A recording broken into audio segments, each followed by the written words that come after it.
കർഷകന്റെ ആത്മഹത്യ. അട്ടപ്പാടിയിൽ കോൺഗ്രസ് പ്രതിഷേധം.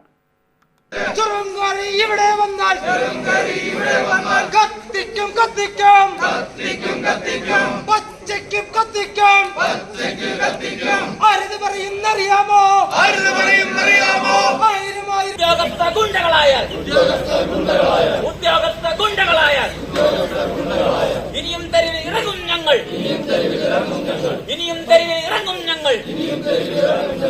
വില്ലേജ് ഓഫീസിൽ നിന്ന് നിരവധി തവണ ആവശ്യപ്പെട്ടിട്ടും തണ്ടപ്പേര് ലഭിക്കാത്തതിനാൽ കർഷകൻ ആത്മഹത്യ ചെയ്ത സംഭവത്തിലാണ് പ്രതിഷേധം. അഗളി സിവിൽ സ്റ്റേഷന് മുന്നിൽ കോൺഗ്രസ് അട്ടപ്പാടി മണ്ഡലം കമ്മിറ്റിയാണ് പ്രതിഷേധവുമായി രംഗത്ത് വന്നത്.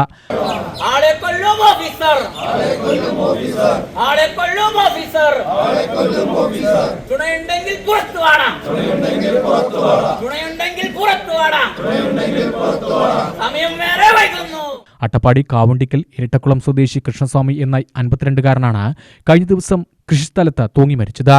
കഴിഞ്ഞ 6 മാസമായി തണ്ടപ്പേരിനായി വില്ലേജ് ഓഫീസിലേക്ക് നടന്നെങ്കിലും തണ്ടപ്പേര് നൽകാൻ ഈ സർവേ നമ്പറിൽ സ്ഥലം ഇല്ല എന്നായിരുന്നു വില്ലേജ് അധികാരികളുടെ മറുപടി. UTV news, Palakkad.